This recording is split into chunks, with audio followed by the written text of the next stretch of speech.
हो जाता मेज मंगा देगा हिल्ला तो ना हो हिले तो बनाइए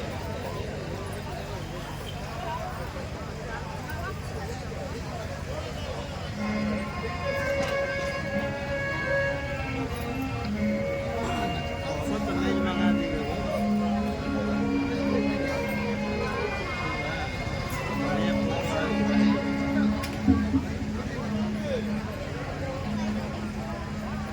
भैया एक भोजन का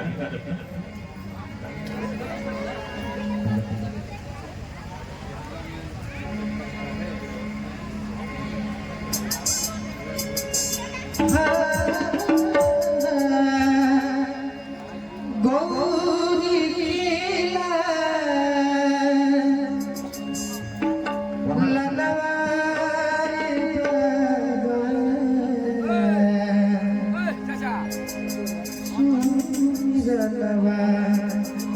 करी तो कि गौरी केला लगवाए बाबा सुरी गौरी केला लगवाए बाबा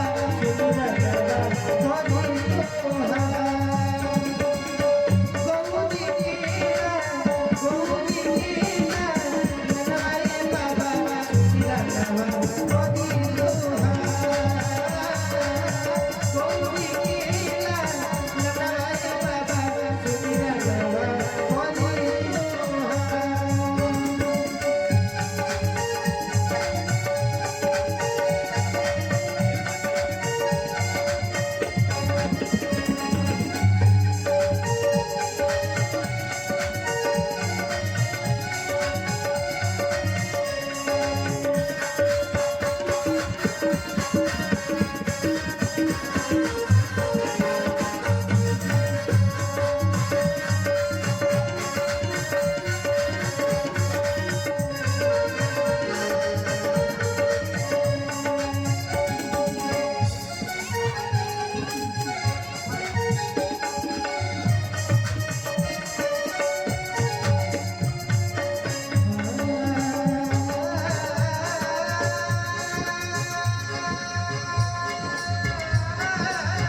बोलिए बांके बिहारी लाल की जय, श्री कृष्ण बलदेव की, उमापति महादेव की। सभी लोग अपने स्थान से बैठ जाएं।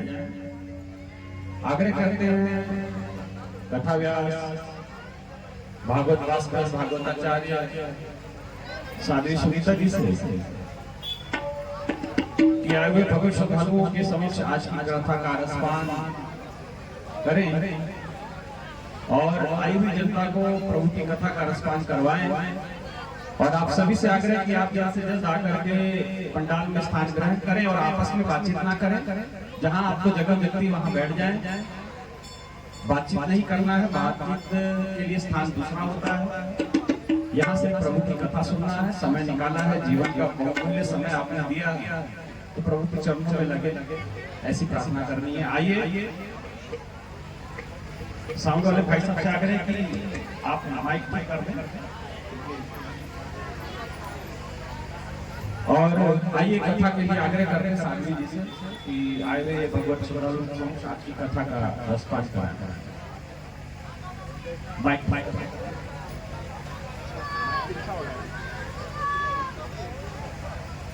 पीछे से शोर शराबा आ रहा है आप लोगों का, कृपया बंद करें।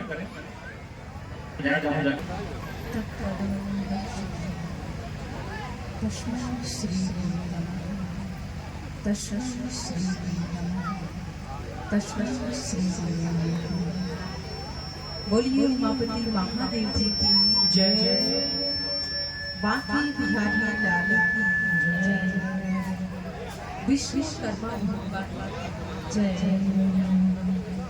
श्री कृष्ण बलदेव जी की जय, पूज्य गुरुदेव भगवान की जय,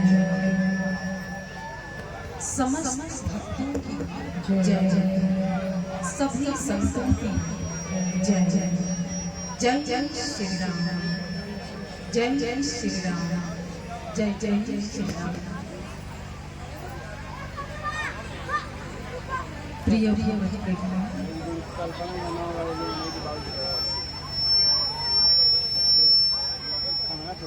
जिस प्रांगण में आप उपस्थित हुए हैं, यहाँ पर महायज्ञ का निर्माण हुआ है और इसमें जिसे बुलाया गया वो भी, जिसे नहीं बुलाया गया वो भी, क्योंकि भगवान के कार्य सबके लिए होता है, किसी व्यक्ति विशेष के लिए नहीं होता, समस्त महामानवों के लिए है। क्योंकि कहते हैं कि जब भगवान जिसको चयन करते हैं वो व्यक्ति कथा में जाता है। तो सज्जनों, आप लोगों का चयन हुआ है, आप आए नहीं, लाए, क्योंकि मनुष्य के बस में कुछ नहीं है कि मनुष्य कुछ कर सके। सच भगवान की कृपा जब तक नहीं जीव पर होती है तब तक जीवात्मा कोई भी कार्य नहीं कर सकती। सच इसीलिए कहा जाता है कि पुण्य मिले नहीं संसार। जब जीवन में पुण्य का उदय होता है तो साधु संतों का आगमन होता है। सभी अतिथिगण आते हैं और अतिथि सिर्फ भगवान ही होते हैं। अब आप सभी को यहाँ पर इस पंडाल में विश्वकर्मा जी की कृपा प्राप्त हो और भगवान श्री नारायण के जो यज्ञ हवन हो रहा है उनका भी आप लोगों पर सब पर आशीर्वाद बना है। मंच की तरफ से मैं शुभकामना दे सकती हूँ, परमात्मा से प्रार्थना कर सकती हूँ कि आपका मन भगवान में लगा रहे, ईश्वर प्रेमी बने, सत्संग प्रेमी बने, कथा प्रेमी बने। सच कहते हैं कि अखंड मंडलाकार व्यापृति लीन चराचर तत्पदम दर्शनम तस्मै श्री गुरुवे नमः। कि जो अखंड है, जो कभी खंडित नहीं होता है, जो मंडलाकार है,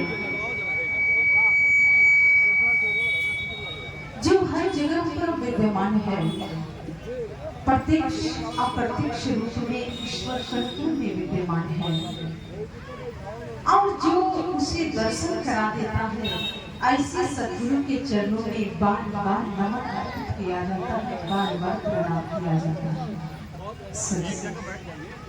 उस निराकार से भगवान इस धरातल पर आता है साकार रूप धारण करके। सच जब ये जीवात्मा आती है इस संसार में, तो भगवान भी उनके साथ आते हैं। जानते हैं,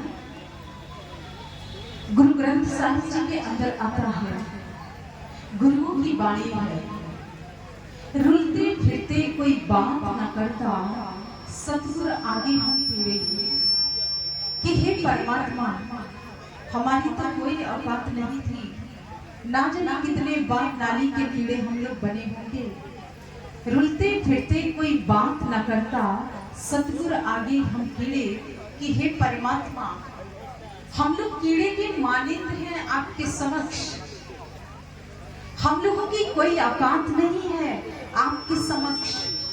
आप सर्व समर्थवान हैं, आप ज्ञानी हैं, हम अज्ञानी हैं। हे परमात्मा, आप जीवों पर कल्याण करते हैं, आप इन जीवात्माओं को मुक्ति प्रदान करते हैं, मोक्ष प्रदान करते हैं। अब सज्जनों, ये सत्य बात है। ना जाने कितनी बार व्यक्ति भटका है, लेकिन इस बार मनुष्य का तन मिला है, मनुष्य का जीवन मिला है। और सज्जनों, जिसे ये मानव जीवन मिलता है वो कोई साधारण नहीं होता है। कहते हैं भगवान परमात्मा है तो आप परमात्मा की संतान हैं। बाबा बहुत सुंदर लिखते हैं, कहते हैं कि ईश्वर अंश जीव अविनाशी, कि हम सब परमात्मा की संतान हैं, ईश्वर की संतान हैं, और ईश्वर में ही जाके पूर्णता विराम को हम प्राप्त कर सकते हैं।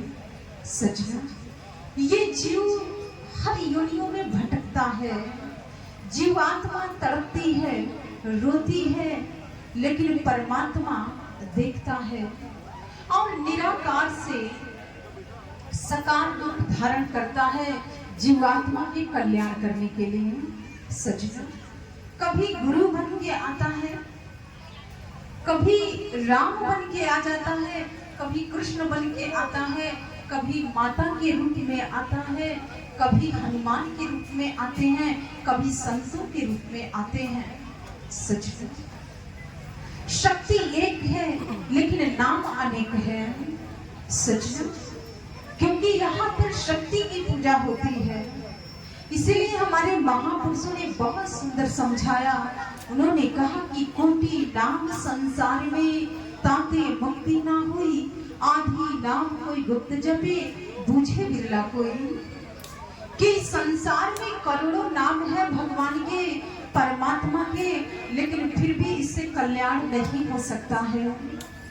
सज्जनों, महापुरुषों ने कहा कि आधी नाम कोई गुप्त जपे बूझे बिरला कोई, कि जो आदि है, अनंत है, जो सृष्टि के आरंभ में भी था, अंत में भी है, आज भी है, सदा कायम रहता है, उसी निराकार परमात्मा से हम सब लोगों को आकार मिला है। सच में आकार से हम लोगों का साकार हुआ है, निराकार से हम लोगों का साकार रूप में जन्म हुआ है। अब सच में जन्म का उद्देश्य होता है, इस संसार में जो भी प्राणी आता है उसके जीवन का एक उद्देश्य है। ज्योतिष पुराण के अंतर्गत आता है कि जिस समय मृत्यु का समय आता है तो 10 चीजें गायब हो जाती है, मात्र 17 चीजें शरीर के अंदर बच जाती हैं, और उसी के आधार पर अगला जन्म की यात्रा तय होती है। सज्जनों, जैसे आप डाटा में बहुत सारी चीजें इकट्ठा कर लेते हैं, ऐसे ही जो सूर्य है वो हमारी आत्मा है, जो चंद्र है वो हमारा मन है, सजनों, एक एक ग्रह गोचरों का प्रभाव इस मानव तन पर होता है, क्योंकि पंचभूत से ये शरीर निर्मित हुआ है। और जब तक ये पंच तत्वों में नहीं विलीन होता है, तब तक मुक्ति नहीं मिल सकती है सजनों। इसीलिए बड़े बड़े योगी मुनि ध्यान किए, साधना किए, क्योंकि साधना में आप पंच तत्वों में आप विलीन होते हैं और पंच तत्वों की साधना व्यक्ति करता है। और जो पंच तत्वों को प्राप्त कर लेता है, पंचभूतों को जो प्राप्त करता है, फिर वो इस संसार से बड़ा सुख से जाता है। उसे पीड़ा नहीं होती है मरते समय, इस संसार से जाते समय कोई दुख नहीं होता है। एक संत हुई है सहजो बाई, वो अपनी वाणी में बहुत सुंदर कहती हैं कि सहजो मृत्यु के समय पीड़ा होत अपार, जैसे 1000 बिच्छू डंक मारे एक साथ। जब कोई मृत्यु सैया पर होता है तो हजारों बिच्छू डंक मारता है, इतनी पीड़ा होती है सजनों। लेकिन ये जीवात्मा पीड़ा सहती है और अंत में मानव तन मिलता है। और मानव तन का एक ही उद्देश्य है। भगवान श्री राम जिस समय आते हैं वन से, तो उन्होंने अयोध्या वासियों से कुछ पूछा नहीं, कुछ कहा नहीं, क्योंकि जिस दिन से भगवान का वनवास हुआ था, तो पूरे अयोध्या में वैराग्य ही वैराग्य था। कोई भी पुरुष अपने स्त्री के संग समागम नहीं किया था, कहीं भी बच्चे दृष्टिगोचर नहीं होते थे। ये था राम का प्रभाव सच। और जिस समय भगवान श्री राम आते हैं, तब उनका जो स्वागत लोगों ने किया, तो वो सारे बुजुर्ग लोग थे, जवान लोग थे। भगवान श्री राम पूछते हैं कि क्या बच्चे नहीं हैं? वहां के नर नारी कहते हैं कि हे प्रभु, आपने वैराग्य को धारण किया था, ज्ञान को प्राप्त किया था, तो हम लोगों ने आपका अनुसरण किया, इसीलिए हम लोगों के भी जीवन में ज्ञान और वैराग्य को हम लोगों ने जगह दिया था। और यही कारण था कि जब से आप गए थे और आज तक अयोध्या में कोई भी संतान नहीं हुई है। सचमुच ये राम का प्रभाव था, किसी और का प्रभाव नहीं था। तो सजनों, वैराग्य ज्ञान के बगैर अधूरा है और ज्ञान वैराग्य के बगैर अधूरा है। भक्ति तो बहुत लोग करते हैं मनमानी ढंग से। जानते हैं अभी नवरात्रि का पर्व आएगा, बहुत से लोग नवरात्रि के व्रत उपवास रखेंगे और जानते हैं मोबाइल पर पूरा सर्च करेंगे क्या क्या हमें भोजन में पकाना चाहिए और क्या क्या खाना चाहिए। पूरा दिन तो भोजन में बनाने में समय निकल जाता है। आप भगवान का चिंतन कब करते हैं? सजनों, तो जो मन है, मन ने कहा हमने व्रत रखा, लेकिन हमारे ऋषि महर्षियों ने भी नवरात्रि का व्रत रखा। क्यों रखा? क्योंकि जानते हैं ये ऋतु बदल रहा है। हम लोग ठंडे से गर्मी में की तरफ बढ़ रहे हैं और इस समय शरीर का जो बैलेंस है वो बिगड़ जाता है, हार्मोन्स में चेंज होता है। और सचना इसीलिए इन दिनों में ज्यादा से ज्यादा पानी पिया जाता है, तला हुआ भोजन नहीं दिया जाता है कि आपके सेहत पर गलत प्रभाव ना पड़े। इसीलिए हमारे ऋषि महर्षियों ने व्रत उपवास का महत्व दिया था। लेकिन सजनों, यहाँ पर तो पूरे दिन बनाने में लगा रहता है व्यक्ति। सजनों, पकौड़े बनते हैं, व्रत रखे हैं लेकिन पकौड़े बनते हैं बढ़िया से, तल तल के लोग खाते हैं और कहते हैं कि हमारा व्रत है। सजनों, उपवास का मतलब क्या होता है? उपवास, कि हम परमात्मा के नजदीक जाएं, हम परमात्मा के करीब जाएं, उसे कहा जाता है उपवास। कि हमने उपवास किया था और सिर्फ जल का पान किया था और भगवान का ध्यान चिंतन किया था। इस मन में वैराग्य आया, ज्ञान आया, मनमुख नहीं बने। लेकिन सजनों, आज तो हर जितना भी फेस्टिवल है, जितने भी पर्व हैं, वो सिर्फ एक मनोरंजन का विषय बन चुका है।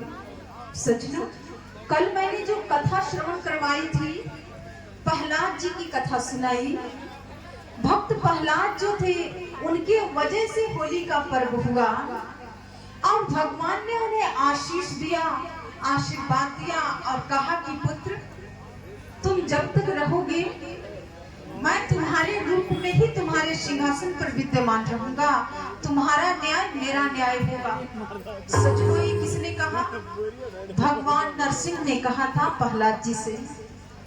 श्री हरि ने नारायण ने ध्रुव से भी यही कहा था कि ध्रुव, ये दोनों बालक 5-5 साल की उम्र थी, कोई ज्यादा उम्र नहीं थी जिन लोगों ने भगवान को प्राप्त किया, लेकिन यहाँ तो 50 साल की उम्र हो गई है, लेकिन वैराग्य से फिर भी अछूता मन है, ज्ञान का फिर भी कहीं उदय नहीं है, क्योंकि मन कहीं और है, तो भगवान में मन कैसे लग सकता है? सजनों, ध्रुव ने मात्र 5 साल तपस्या की, साधना की, फिर जरूरत नहीं पड़ी, क्योंकि कहते हैं बाल काल के जो मन होता है वो कोरा होता है, उस पर जो लिख देंगे वो अंकित हो जाएगा। और उन लोगों का सारा जीवन एक नियम था, मर्यादित जीवन उन लोगों ने जिया। भक्त प्रहलाद का भी जीवन ऐसे ही था। प्रभु का आगमन हुआ, उनके जीवन में आशीष मिला, प्रभु ने उनको आशीर्वाद दिया और वहीं से डिसिप्लिन उनके जीवन में आ गया। और सजनों, बहुत से लोग ये कहते हैं कि अगर हमने ज्ञान को प्राप्त कर लिया, वैराग्य को प्राप्त कर लिया, तो घर छूट जाएगा, पत्नी छूट जाएगी, बैंक बैलेंस से वंचित रह जाएंगे। सजनों, ऐसा कुछ नहीं होता है। ध्रुव ने तपस्या की, भगवान को प्राप्त किया तो राजा चक्रवर्ती सम्राट बने, राज किए, उनकी पत्नी थी, विवाह हुआ। भक्त प्रहलाद ने प्रभु को प्राप्त किया, वो भी चक्रवर्ती सम्राट बनते हैं, राज किए। सजनों, भक्ति करने से कुछ छूटता नहीं है, बस इतना अंतर है कि जो भक्ति करता है वो भगवान के अधीन हो जाता है, भगवान उसके हो जाते हैं और भक्त भगवान का हो जाता है। सजनों, यही फर्क है। लेकिन यहाँ तो 80-90 साल का भी व्यक्ति हो गया, लेकिन फिर भी कहीं दूर दूर वैराग्य दृष्टि गोचर नहीं होता है। ये मन भागता है, कहाँ भागता है? विषयों में जाता है, व्यसन में जाता है, विषय वासनाओं में व्यक्ति डुबकी लगाता है, लेकिन फिर भी मन की संतुष्टि नहीं होती है। सचमुच, क्योंकि जब तक वैराग्य मन में नहीं लाएंगे तब तक इन विकारों से आपको छुटकारा नहीं मिल सकता है। आपको क्या लगता है कि सिर्फ ये मानव जीवन में होता है? नहीं, आप कुत्ते बिल्ली किसी भी योनि में जाएंगे, भोग तो भोगना ही पड़ेगा। इसीलिए किसी ने बहुत सुंदर कहा, संतों ने समझाया कि देहधारी को दंड है, बच सके ना कोई, ज्ञानी भोगे ज्ञान से, अज्ञानी भोगे रोई। कि दंड तो सबको मिलता है, लेकिन कोई ज्ञान के थ्रू भोगता है और कोई रो रो के भोग रहा है। सचनो, यही अंतर है। और इसीलिए भक्ति की जाती है, भगवान को याद किया जाता है, भगवान का नाम जाप किया जाता है, परमात्मा की आराधना की जाती है। सजनो, इसीलिए किया जाता है कि जो हम आरंभ से करेंगे तो अंत में भी आदत में बनी रहेगी। सजनो, बहुत से लोग कहते हैं हमारे पास तो समय नहीं है। सजनो, जानते हैं समय को काल कहा जाता है, काल। और जिसके पास समय नहीं है फिर वो जाएगा काल के मुख में, स्वाभाविक सी बात है। सजनों, समय को काल कहा जाता है, काल के पश्चात तो कोई सुन नहीं पाता है। जो ज्ञानी होगा, जिसने ध्यान को महत्व दिया है, जिसने साधना की है, वो समझ जाता है कि अब जाने का समय आ गया है। तो सजनों, इसीलिए महापुरुषों ने कहा कि तुम हो कौन, कहां से आई। अपने आप से प्रश्न करो कि मैं कौन हूँ, कहां से आया हूँ और कहां मुझे जाना होगा। अगर मैं आपसे पूछूं आप कहां से आए हैं, आपका घर कहाँ है, तो आप बहुत अच्छे से बताएंगे कि इस जगह से आए हैं, इतने गज में हमारा घर है, इतने ढिसमिल में हमारा घर बना हुआ है। सजनों, भरत शर्मा ने एक निर्गुण गाया जो हम बाल काल से सुनते आते हैं। जानते हो कौन सा निर्गुण गाते थे? शायद आपने भी बहुत बार सुना होगा। वो निर्गुण के जो शब्द हैं मैं थोड़ा सा ही बताऊंगी। वो कहते हैं, कंकड़ चुनी चुनी महल बनौनी, ना घर तेरा ना घर मेरा, घर में चिड़िया रैन बसेरा। कि व्यक्ति पूरे उम्र को लगा देता है महल बनाने में, लेकिन क्या वो घर उसका हुआ? नहीं। ना घर तेरा ना घर मेरा, घर में चिड़िया रैन बसेरा। कि जैसे पक्षी घोंसले बनाते हैं वैसे इंसान भी घोंसला बनाता है रहने के लिए। और सजनों, एक दिन वो चिड़िया वहां से उड़ जाती है, ऐसे ही जीव आत्मा भी उस घर को छोड़ के चला जाता है। इसीलिए महापुरुषों ने समझाया कि तुम हो कौन, कहां से आए, कहाँ है निज घर तेरा, काही कारण तुम भरमत डोले, तन तज कहाँ बसेरा। कि अभी तो आप इधर उधर कभी गाड़ी से जाते हैं, कभी मोटरसाइकिल से जाते हैं, कभी एरोप्लेन से जाते हैं, कभी ट्रेन से जाते हैं। अभी तो आप इधर से उधर भ्रमण कर रहे हैं, लेकिन जब आप इस शरीर को छोड़ेंगे तो कहाँ जाएंगे? याद है? इसीलिए किसी शायर ने बहुत सुंदर कहा कि कर याद अपने देश को परदेश आकर भूल गया। कि हे मुसाफिर, तू तो मात्र 4 दिन के लिए इस संसार में आया, लेकिन संसार से ही दिल लगा के बैठ गया। कर याद अपने देश को परदेश आकर भूल गया। जहां आप रहते हैं इसे मृत्यु लोक कहा जाता है, जहां हर रोज लोग मरते हैं और जन्मते हैं, इसीलिए ये मृत्यु लोक है। सजनों, हम लोग सब व्यापारी हैं, आए हैं व्यापार करने के लिए परदेश में, प्रभु के नाम के व्यापार करने के लिए। सजनों, और जिसने प्रभु के नाम का व्यापार किया,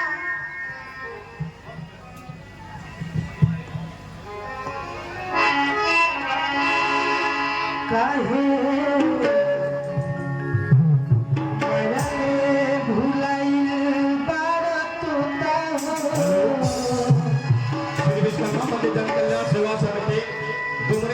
छवि करताओं से आग्रह करेंगे कि कितना माताएं बहनें जो सामने कुर्सी पर बैठी हुई हैं, उस कुर्सी के सामने को हटा करके इस साइड में लगा दिया जाए, क्योंकि जब तक माताएं बहनें आ रही हैं उनको बैठने में असुविधा होगी।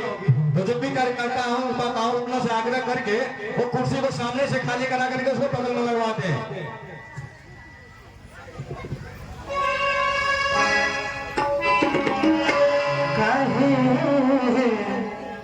माया में भूलाइल बारा तोता हो, खोता छोड़ के जाए के माया में भूलाइल बारा तोता हो, खोता छोड़ के जाए के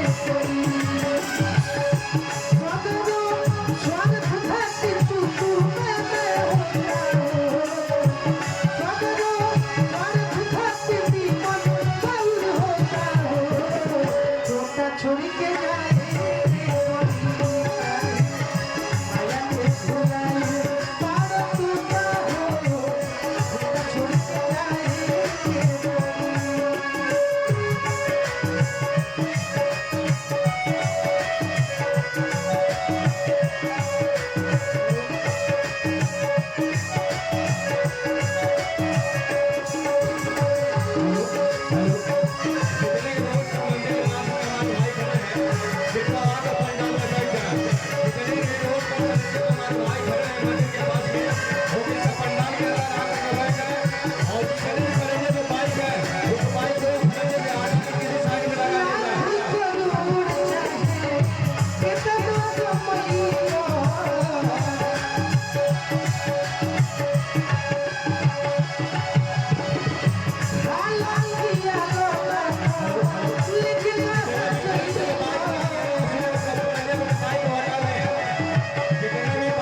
हमारे भाई खड़े हैं और जितने भी खरंजे पे बाइक खड़ी है और जो भी बाइक ड्राइविंग है उस बाइक को किसी साइड पे लगाने का काम करें।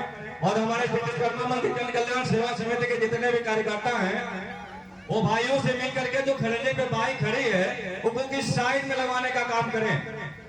हमारे जितने मर्यादा जो भी कार्यकर्ता मंदिर के हैं वो खरंजे पर लगी हुई बाइक को वहां से हटवा करके किसी साइड में करें।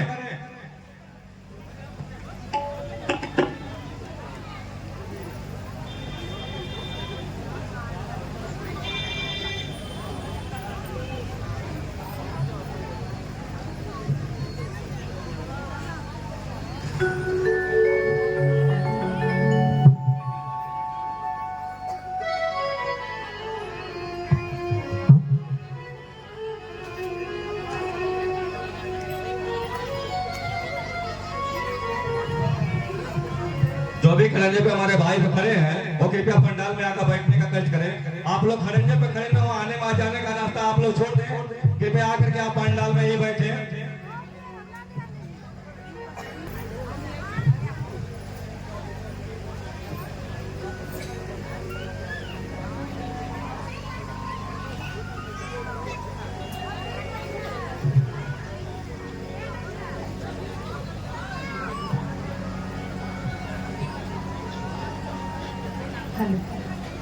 बोलिए श्री हरि की जय, श्री नारायण भगवान की जय, श्री विश्वकर्मा भगवान की जय। तो सज्जनों, आपने बहुत ही सुंदर भक्ति रचना को भजन के माध्यम से श्रवण किए हैं। हमारे गुरु भाई ने आपको भक्ति रचना के माध्यम से बताए हैं कि एक दिन घर छोड़ के तो जाना ही पड़ता है सबको, लेकिन जो मोह होता है उससे व्यक्ति निकल नहीं पाता है। और सज्जनों, इसीलिए परमात्मा की भक्ति की जाती है कि मोह ना आए, सिर्फ प्रेम आए जीवन में। सज्जनों, जहाँ प्रेम होता है वहाँ आसक्ति नहीं होती है, और जहाँ आसक्ति होती है वहाँ प्रेम नहीं होता है। तो सज्जनों, हम सबको प्रेम करना होगा, मोह नहीं रखना होगा, और मोह को ही आसक्ति कहा जाता है। इसीलिए अगर आप प्रेम करेंगे अपने परिवार से तो जाते समय कोई भी पीड़ा नहीं होगी, लेकिन अगर आप आसक्त रहेंगे तो पीड़ा तो होगी। इसीलिए सज्जनों, प्रेम करना सीखना है सबसे, क्योंकि हृदय में सच्चा प्रेम आत्मा के स्तर पर ही हो सकता है। मन के थ्रू तो बुद्धि आता है, और सज्जनों, बुद्धि से बहुत से कार्य खराब होते हैं। तो आज जो मैं आपको कथा श्रवण करवाने जा रही हूँ वो है भगवान श्री कृष्ण का जन्म उत्सव। कितने लोग आए हैं इस उत्सव में सम्मिलित होने के लिए? हाथ उठा के बताइए जरा। ये पुरुष शक्ति नहीं, क्या सिर्फ नारी शक्ति ही? अच्छा, ठीक है, क्योंकि ये लोग साइड में बैठे हैं ना, इसीलिए इसमें सम्मिलित नहीं हो सकते हैं, लेकिन हम सबको सम्मिलित इसमें कर रहे हैं। सज्जनों, पुराणों में आता है कि जिस समय महाराज उग्रसेन जो है मथुरा के नरेश हैं, जिनके जीवन में धर्म का वास है। कहते हैं जो राजा होता है अगर वो धार्मिक है तो सब कुछ सुचारू रूप से संचालित होता है, हर कार्य कल्याण की परमार्थ की भावना से की जाती है। लेकिन अगर राजा ही लोभी हो, कपटी हो, मूढ़ हो, अज्ञानी हो, तो फिर प्रजा में तो स्वाभाविक सी बात है कि ये सारे गुण तो आएंगे ही। इसीलिए कहा जाता है जैसे राजा वैसे ही प्रजा। लेकिन मथुरा नरेश महाराज उग्रसेन एक धर्म पर्यापरायण राजा हैं और धर्म युक्त उन्होंने राज किया। सज्जनों, कहते हैं कि एक दिन अपने अर्धांगिनी के साथ, अपने धर्म पत्नी के साथ अपने ही उपवन में जाते हैं भ्रमण करने के लिए, और उनकी जो पत्नी है अपने सखियों के साथ हैं, दासियों के साथ हैं। सज्जनों, कहते हैं कि आकाश मार्ग से एक असुर जा रहा था, उसने उनकी पत्नी को देखा। पत्नी बहुत ही सुशील थी, बड़ी ही संस्कारी थी, बड़े ही धर्म गुण, उनके अंदर सारे धर्म के लक्षण थे। और सजनों, ऐसी स्त्री हर किसी को मन को भाती है। उस असुर ने उनके पति का रूप धारण किया और उनके समक्ष आया और कहते हैं कि उसी के वजह से कंस का जन्म होता है। सजनों, कंस अपने पिता की संतान नहीं था, कंस एक असुर का संतान था। और कहते हैं कि माता को पूर्णतः ज्ञान होता है कि मेरे कोख में किसकी संतान पल रही है। जब तक माता अपनी संतान को नहीं बताती है कि ये तुम्हारे पिताजी हैं, तब तक संतान को पता नहीं चल सकता कि मेरे पिता कौन है। तो सजनों, महाराज उग्रसेन को पता था कि ये मेरी संतान नहीं है, लेकिन रानी है। हर जगह पर वो लेके जाते थे, लेकिन पत्नी के सुख से वंचित कर रखे थे। और सचनो कहा जाता है कि जिस घर में स्त्री रोती है, जिस घर में नारी के अश्रुपात होता है, उस घर में कभी सुख शांति आ ही नहीं सकती है। और जब कंस का जन्म हुआ तो कंस बाल काल से ही अपने माता पिता को बड़े ध्यान से देखता था। कहते हैं जो संतान होती है, पहला गुरु उसके माता पिता ही होते हैं, उनके सगे संबंधी ही होते हैं। और फिर जाके बच्चा किसी पाठशाला में जाता है, किसी गुरुकुल में जाता है या अन्य जगह जाता है। सजनों, माता का जो रोल होता है वो बहुत बड़ा रोल होता है।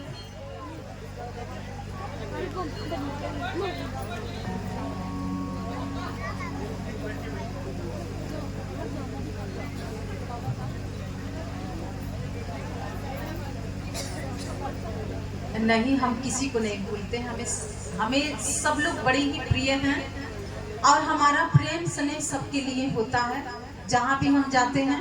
क्योंकि मैं साध्वी हूँ और मेरा प्रेम पूरे समाज के लिए है। मैं मोह नहीं रखती हूँ, आसक्ति नहीं रखती हूँ, प्रेम रखती हूँ। सच में इधर जो कंस जो है, उसने अपने माता पिता को हर एक चीज को बहुत बारीकी से देखता था, लेकिन उसने देखा था कि मेरे पिताश्री मेरी माँ का सम्मान नहीं करते हैं, आदर नहीं करते हैं। और यही कारण था कि उसके मन में इतनी नकारात्मकता आ गई थी, इतनी नेगेटिविटी आ गई थी। सच में इसीलिए कहा जाता है कि संतान जब घर में आ जाए तो माता पिता के जीवन में डिसिप्लिन आ जाना चाहिए। क्योंकि जब तक आप पहले अकेले होते हैं, फिर आपका मन कहीं और मिलता है, और फिर जब आप दोनों का मन मिलता है तो एक तीसरा मन आता है। सच में वो तीसरा जो मन आता है, आपकी जो संतान होती है, वो आपके हर एक कार्य को, हर एक गतिविधियों पर दृष्टि रखती है। और जो कंस था, ये बात उसको अच्छी नहीं लगती थी कि मेरी माँ को मेरे पिताजी आदर नहीं करते हैं, सम्मान नहीं करते हैं। जब भी वो उनसे बात करते थे तो झिलझिला के बात करते थे, हमेशा लड़ाई झगड़े के मूड में ही रहते थे जब एकांत में जाते थे तो। सच में कंस जो था अपने पिता के प्रति बैरी हो गया, पिता को पिता नहीं समझता था। इसीलिए सजनों, बच्चों के समक्ष कभी भी लड़ाई नहीं करनी चाहिए।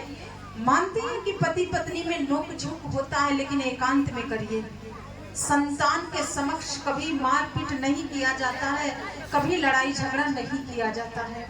संतान जो देखती है वो सीखती है, और आगे चल के वो संतान जब बड़ी होती है तो पता है आप लोग क्या कहते हैं कि मेरे बच्चे मेरी बात नहीं मानते हैं। क्या आपने माना कोई बात? क्या आपके जीवन में डिसिप्लिन है कि जो बच्चों को आप अपनी बात मनवाते हैं? नहीं। सजनों, पिता शराब पीता है, मदिरा पीता है, गुटखा खा रहा है, गांजा पी रहा है, तंबाकू पीता है, और वो उम्मीद रखता है, आस करता है कि मेरी संतान इससे वंचित रहे। तो ये कैसे संभव हो सकता है? सजनों, संभव नहीं हो सकता है। क्योंकि तो बेटा आप ही बता दीजिए, नारी शक्ति है सारी आप। बाप एक नंबर ही तो बेटा 10 नंबरी। अब बाप खुद ही मदिरा का पान कर रहा है और बेटा जवान है घर में, अगर वो पी के आया तो बड़ा दुख होता है। और बाप उसे ये कहता है कि तुम शराब मत पीना, लेकिन क्या तुमने पीना बंद किया? तो सजनों, आपकी संतान किसी और से नहीं, आपसे ही सीखी है, क्योंकि आप जो आचरण कर रहे हैं आगे आपकी संतान भी वही आचरण करेगी आपके लिए। इसीलिए अपने घरों में अच्छे संस्कारों को रोपण करिए, अच्छे संस्कारों को बच्चों को दीजिए, नहीं तो आगे की पीढ़ी ऐसे आने वाली है और आप लोग अंदाजा भी नहीं लगा पाएंगे कि ये पीढ़ी कहाँ जाके खड़ी होगी। तो सजनों, कंस इसका जीवंत उदाहरण है और कंस के मन में इसीलिए इतना नफरत द्वेष अपने पिता के प्रति था और कोई बात नहीं थी। और सजनों, कंस समय के साथ साथ बड़ा हुआ और बच्चों में खेलने जाता था, किसी बच्चे को मार के आ जाता था, किसी का सिर फोड़ देता था, क्योंकि जो मन के अंदर झिंझगाहट होती थी तो घर में नहीं तो घर के बाहर तो निकलेगी ही। क्या आज के समय में ऐसा नहीं होता है? गुस्सा कहीं के और गुस्सा कहीं निकाला जाता है। सजनों, माँ जब गुस्सा होती है तो संतान पर निकालती है, पिता जब गुस्सा होता है तो अर्धांगिनी पर निकालता है। क्या ये गलत बात नहीं है? कहते हैं क्रोध के मूल में ही पाप होता है, पाप जन्म लेता है। जब आप क्रोध करते हैं, गुस्सा करते हैं, तो समझ लेना आपने पाप में वृद्धि किया है, पाप बढ़ गया है। इसीलिए जो ज्ञानी होते हैं, जो महामानव होते हैं, जो सज्जन होते हैं, वो क्रोध नहीं करते हैं, गुस्सा नहीं करते हैं, और गुस्सा से ही सारे पापों का द्वार खुलता है। और सज्जनों, क्या ये सब आप लोग अपने घर में नहीं करते हैं? करते हैं कि नहीं? ईमानदारी से बताइएगा आप लोग। सज्जनों, जितना आप पुण्य कर्म करते हैं ना, उतना एक बार गुस्सा करते हैं तो सब खत्म हो जाता है। इसीलिए गुस्सा नहीं करना है, इस पर नियंत्रण रखना है। हाँ, जहाँ बहुत आवश्यक है गुस्सा करना, वहां पर आप गुस्सा करेंगे तो वो गुस्सा जायज होगा। लेकिन कुछ लोगों का स्वभाव होता है बात बात में गुस्सा करना, बात बात में चिड़चिड़ापन।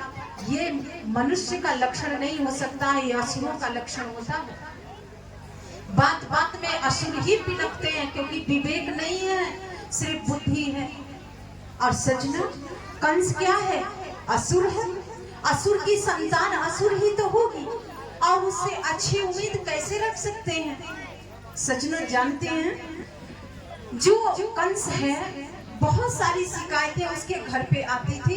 राजा के पुत्र, पिता बार बार अपनी पत्नी को कहता था कि तुम्हारे वजह से बिगड़ गया।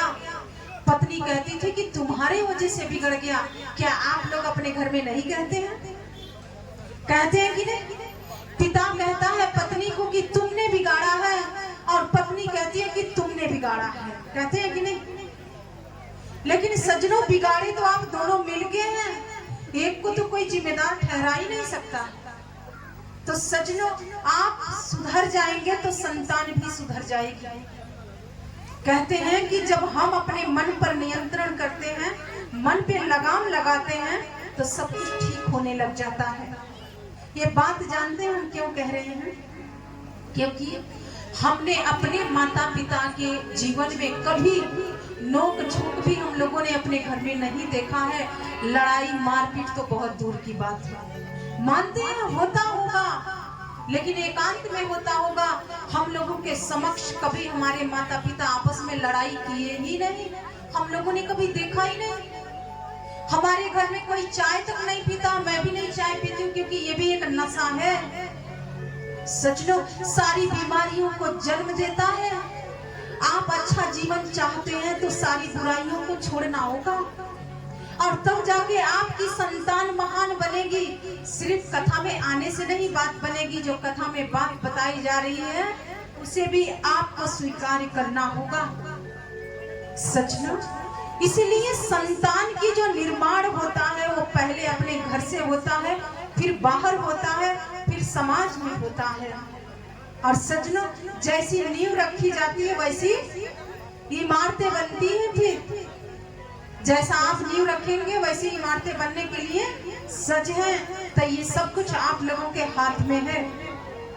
जानते हैं जो कंस है बड़ा हो रहा है और किसी ने कहा कि विवाह कर दो, क्योंकि बहुत से लोग सोचते हैं विवाह एक समाधान होता है, लेकिन सज्जनों विवाह कोई समाधान नहीं होता है। जो बिगड़ा हुआ मनुष्य होगा ना, एक क्या विवाह 10 भी विवाह कर देंगे तब भी वो अपनी आदतों को नहीं छोड़ता है। और कंस का विवाह जानते हैं किसके साथ हुआ? जरासंध की 2 बेटियां थी, एक के साथ नहीं हुआ, 2 के साथ हुआ कि शायद दोनों तरफ से लगाम लगा के रखेंगे तो इससे भी सुधर जाएगा। लोगों की सोच होती है कि शादी कर दो सुधार हो जाएगा, लेकिन सज्जनों विकल्प मत ढूंढिए, क्योंकि जो लोग विकल्प ढूंढते हैं तो संकल्प से वंचित हो जाते हैं। और महाराज उग्रसेन ने विकल्प ढूंढा, दो कन्याओं के साथ विवाह किया, लेकिन वो दोनों कन्याएं जब आती हैं तो क्या कंस सुधरा? नहीं, कंस के वही सारी आदतें थी। और एक दिन महाराज उग्रसेन के मन में एक ख्याल आया, विचार आया कि क्यों ना मैं जीते जी अपनी पुत्री का भी विवाह कर दूं। और उनकी पुत्री का नाम है देवकी।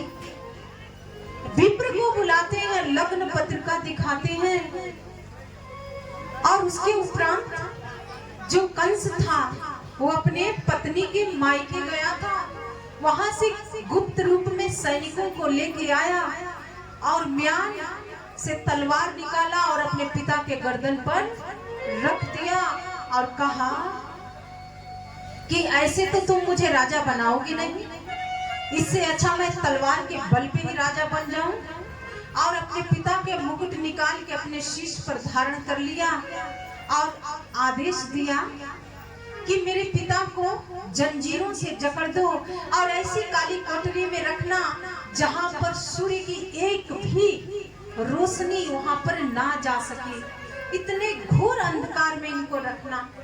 सजनों, ये था बाल काल का विद्रोह।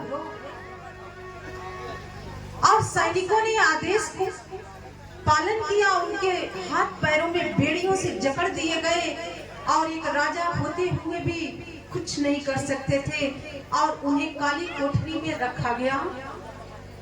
वो काली कोठरी जहां पर सूर्य के एक भी कण नहीं जा सकता था। और जानते हैं ऐसे में व्यक्ति क्या करता है? कहते हैं कि जब जो जीवन भर नहीं हो पाता तो जब व्यक्ति एकांत में जाता है तो किसको याद कर सकता है? ईमानदारी से बताइएगा, किसे याद करेगा?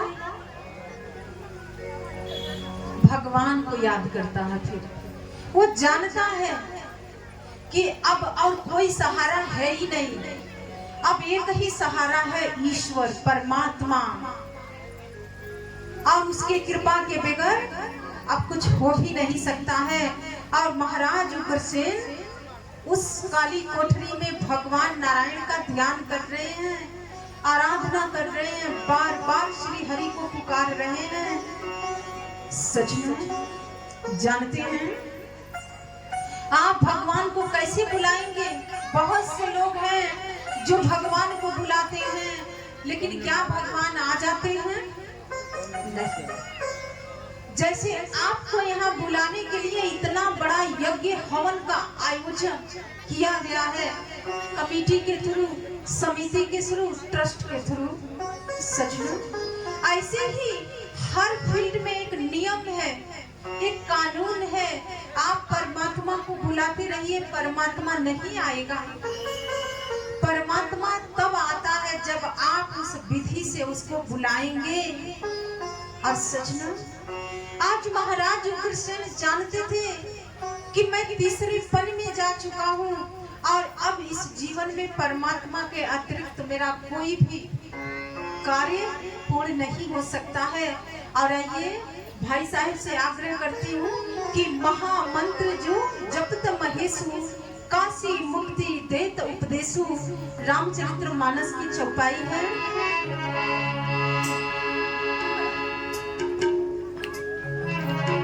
महामंत्र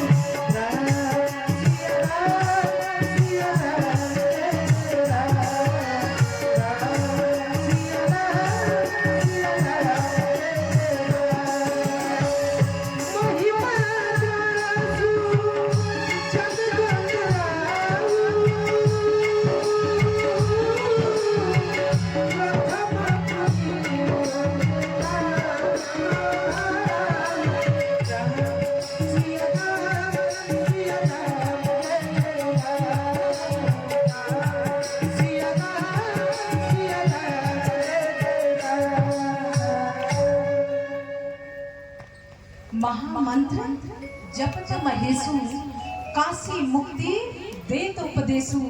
वो कहते हैं काशी में जाने से मुक्ति नहीं मिलेगी। कहां से मुक्ति मिलेगी? महामंत्र जो जपत महेशु, कौन से मंत्र का जाप कर रहे हैं वो समझना होगा।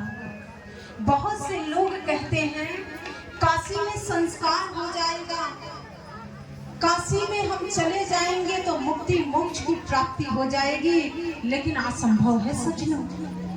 काशी में बैठे हैं लेकिन उपदेश दे रहे हैं कि काशी मुक्ति दे तो उपदेश हो। वो कहते हैं कि मैं काशी में हूँ लेकिन मेरा उपदेश सुनो, मैं क्या कह रहा हूँ। वो कहते हैं कि उस महामंत्र को जप करो तभी परमात्मा आपके हृदय में वास करेगा।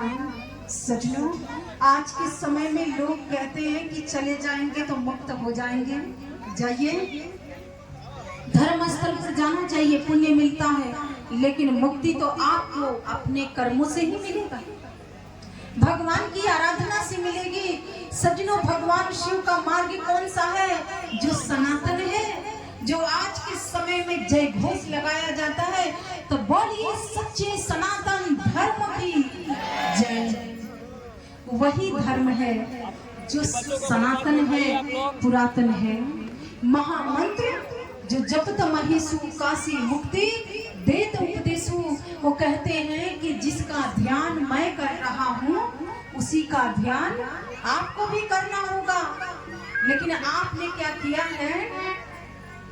करते हैं? नहीं करते हैं तो जाके करिएगा, क्योंकि जब तक जीवात्मा ध्यान नहीं करेगी तब तक मुक्ति नहीं मिलेगी, मोक्ष की प्राप्ति नहीं मिल सकती है। सज्जनों, उन्होंने अपने अर्धांगिनी से भी साधना करवाई, तब जाके शिव और शक्ति एकाकार हो गए, एक हुए। तो क्या आपको साधना नहीं करनी पड़ेगी? करनी पड़ेगी सज्जनों। लेकिन एकांत में बैठना आसान नहीं होता है सज्जनों। आज महाराज उग्रसेन जो हैं एकांत में बैठ के किसका चिंतन कर रहे हैं? भगवान के आराधना में रत हैं। अब जानते हैं कि मेरे जीवन के कुछ ही घड़ियां शेष है, कुछ ही समय में मैं संसार से प्रस्थान कर जाऊंगा। मैं तउम्र इस समाज को अपना जीवन दिया, राज्य काज में मैंने बढ़ चढ़ के कार्य किया, लेकिन अपने लिए तो मैं अछूता रहा, मैं अपने लिए तो कोई भी कार्य नहीं कर पाया। लेकिन आज एकांत में परमात्मा की ये भी बहुत बड़ी कृपा है कि जो मैं आज इस काली कोठरी में आया हूँ, शायद ये भी परमात्मा के बनाए हुए नियमावली में से एक कोई नियम होगा। सज्जनों, जीवन में जब कुछ बुरा होता है ना, तो आप घबराना मत, क्योंकि वो बुरा भी कुछ अच्छा होने के लिए हो रहा है। इसीलिए एक विवेकवान व्यक्ति जो होता है वो हमेशा धैर्य बना के रखता है, संतुलन बना के रखता है और समय के साथ साथ वो चलता है। सज्जनों, कभी दुख आता है, कभी सुख आता है। जीवन एक जैसे नहीं रहता है, लेकिन जो उसमें सहज रहता है वो एक जैसे रहता है। और इधर कंस ने सोचा, जो मेरे पिताजी ने जो कार्य नहीं किया वो कार्य मैं कर दूं। और सज्जनों, उसने विप्र को बुलाया और लग्न पत्रिका दिखाया, और जैसे ही लग्न पत्रिका दिखाई गई तब उसमें देवकी जी का जो ऐसा जो योग बन रहा था वो ये था, कहते हैं कि जो घर मिलता था तो वर नहीं मिलता था, वर मिलता था तो घर नहीं मिलता था। बहुत से कन्याओं के साथ ऐसी समस्या होती है। सज्जनों, बहुत जगह जगह पर वर को खोजा गया, लेकिन वर उनके योग्य नहीं मिला। कंस के मन में विचार आया, क्यों ना मैं अपने मित्र के साथ अपनी बहन का विवाह कर दूं। और उनके मित्र कौन हैं जानते हैं? वासुदेव जी। वासुदेव जी उनके बाल काल के मित्र हैं, लेकिन वासुदेव जी के विवाह रोहिणी जी के साथ हो चुका है। और महाराज कंस जो है वो अपने मित्र को बुलाते हैं, और जब मित्र आते हैं तो उन्होंने कहा कि महाराज क्या आदेश है मेरे लिए। सजनों, महाराज कंस कहते हैं कि हे मित्र, कोई आदेश नहीं है, मित्र मित्र से कुछ कह रहा है, क्योंकि मेरी बहन के साथ आप विवाह कर लीजिए, उसका पानी ग्रहण कर लीजिए। सजनों, वासुदेव जी जब सुनते हैं तो उन्होंने कहा कि हे मित्र, ना तो अभी मैं ना कर सकता हूँ और ना ही मैं हाँ कर सकता हूँ, क्योंकि जब तक हमारे बड़े हमें नहीं कुछ कहेंगे तब तक हम किसी निष्कर्ष पर नहीं पहुंच सकते हैं। लेकिन सज्जनों, आज के समय में क्या होता है, थोड़ा उसमें भी दृष्टि डाल लेते हैं। आज तो बड़ों की आज्ञा ही नहीं लेने की जरूरत है, पूछने की भी आवश्यकता नहीं है। कहीं से भी कोई मिले बस उठा के ले आओ, ये तो हाल है आज। लेकिन ये हमारी संस्कृति नहीं है, जिसे आप लोग कहते हैं ना कि बर चुनने का अधिकार है, बर चुनने का, घर ढूंढने का अधिकार है, तो ये आपका नहीं, आपके बड़े बड़े लोगों का अधिकार है। आपसे ज्यादा चिंता माता पिता को होती है जब घर में संतान जवान हो जाती है, तो उनको पता है कि आपको कहीं ना कहीं शादी करनी है। लेकिन आजकल तो बच्चे अपने माता पिता से पूछते भी नहीं है, इतने आज्ञाकारी है, इतने आज्ञाकारी, पूछना भी नहीं समझते हैं। और घर लाते हैं तो पता चल जाता है कि मतलब कोई आई है घर, चाहे कोई आ गया है घर पे। ये है, ये हमारे भारत की सभ्यता नहीं हो सकती है, ये हमारी भारत की संस्कृति नहीं है सज्जनों। क्योंकि आपके माता पिता आपके बड़े हैं, आपके जीवन साथी खोजने के लिए आप मत खोजिए, आप खोजेंगे तो ठगे जाएंगे। आपके बड़े लोग जब आपके जीवन साथी खोजते हैं ना, तो कुछ भी जीवन में अगर कुछ ऐसी घटना घटती है तो पूरा कुटुंब आपके साथ रहता है, साथ देता है। लेकिन वही कार्य जब आप लोग स्वयं करते हैं तो आपका परिवार आपका साथ नहीं देता है, छोड़ देता है कि जाओ, तुमने जो किया है उसका दंड ये मिला है और भोगते रहो। इसीलिए सज्जनों, जो आज्ञाकारी संतान होती है वो अपने माता पिता के आज्ञा के बगैर कुछ भी नहीं कर सकती है, कुछ भी नहीं। वो अपने माता पिता को जरूर बताती है। और वासुदेव जी उसी में के हैं, वो जाते हैं अपने बड़ों के समक्ष इस बात को रखते हैं, और बड़े लोग जो होते हैं वो आपस में विश्लेषण करते हैं, बढ़िया से डिस्कशन होता है बढ़िया से, और बड़े लोग निष्कर्ष पर पहुंचते हैं। और उन लोगों ने कहा कि अगर ना किया जाए तब भी ठीक नहीं होगा, इससे अच्छा हाँ ही कर दिया जाए। सज्जनों, संदेशा गया और कहा गया कि विवाह होगा।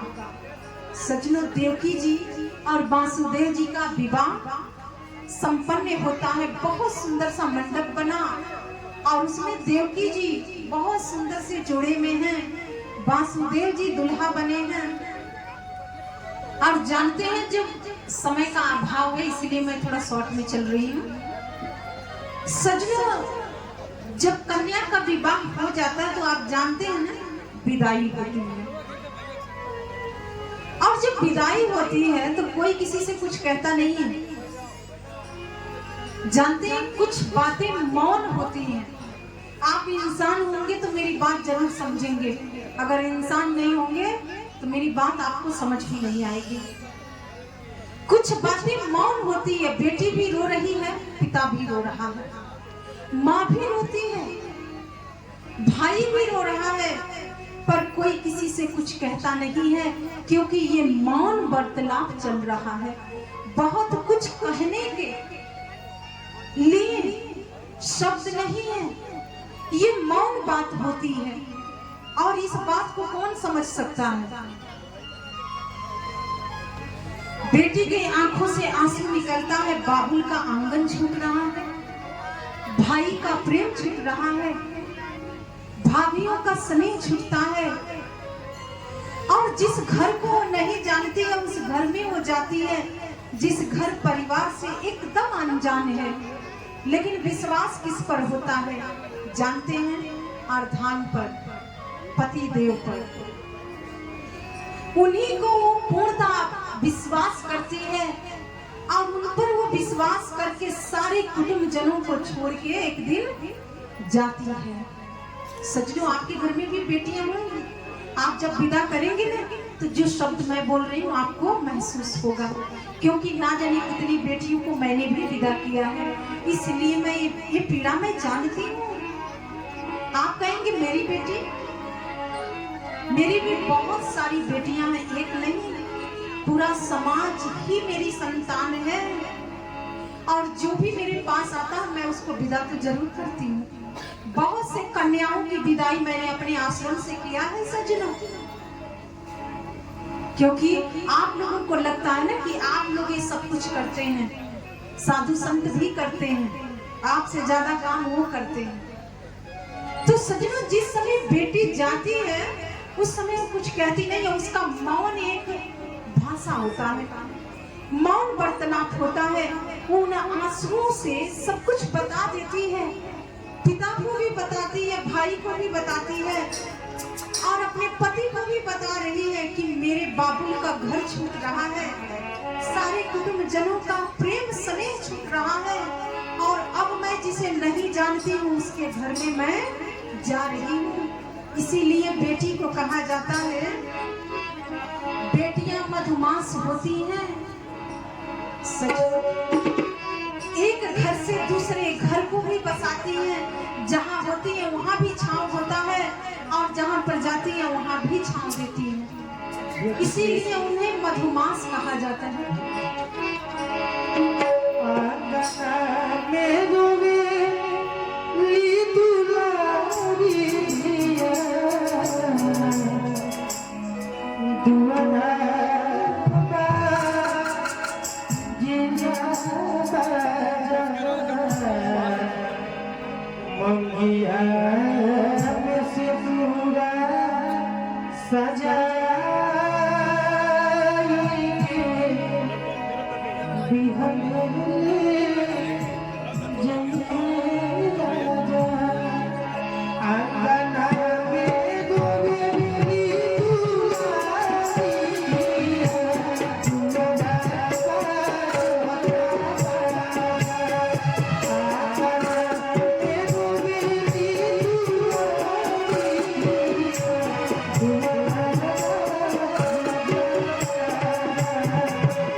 इस डुमरी मरियापुर की पावन धरती पर महाराजगंज से चल करके आए पन सुनीता चौधरी जी, जो शब्दों को निचोड़ निचोड़ करके आप लोगों के सामने जो रसपान करा रहे हैं, मैं चाहूंगा जोरदार तालियों से उनका एक बार स्वागत हो, जोरदार तालियों के साथ, ताकि उनको लगे कि उनको बार बार हर साल आना चाहिए और उनके जो उनके मुंहों से निकल रहे जो शब्दों को निचोड़ निचोड़ करके आप लोगों को रसपान करा रही है, इतने सुंदर कथा का आनंद प्रदान कर रही है, तो उनका स्वागत थोड़ा एक बार जोरदार तालियों के साथ हम करेंगे। और श्री विश्वकर्मा मंदिर डुमरी मरियापुर जन कल्याण सेवा समिति उनका बार बार स्वागत, अभिनंदन और वंदन करता है और बार बार प्रणाम करता है। आपको इतना सुंदर कथा वाचन के लिए मैं धन्यवाद देता हूँ और बार बार आपको प्रणाम करता हूँ। और रोड पर जितने खड़े हुए हमारे भाई है वो कृपया पंडाल के अंदर आकर के बैठे, रोड पर खड़े ना हो हमारे भाई।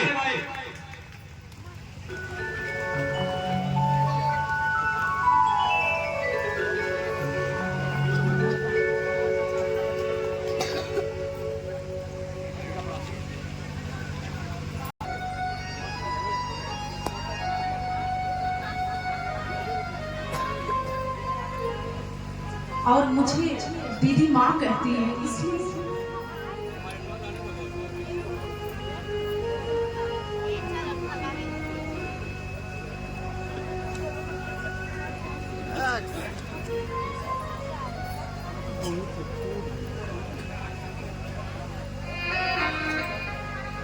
देवकी जी की भी विदाई हो रही है।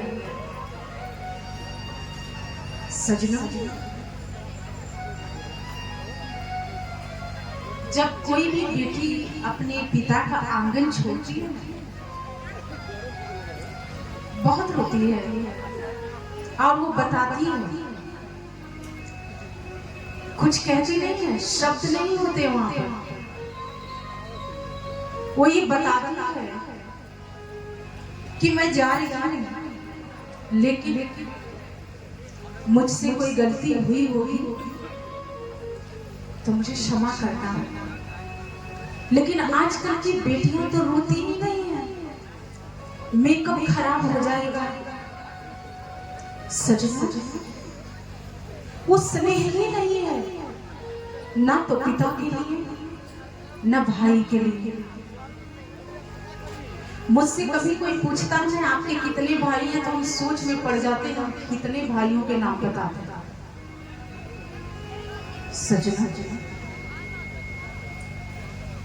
पूरा देश ही भाई है, फिर एक का नाम कैसे कोई बता सकता है।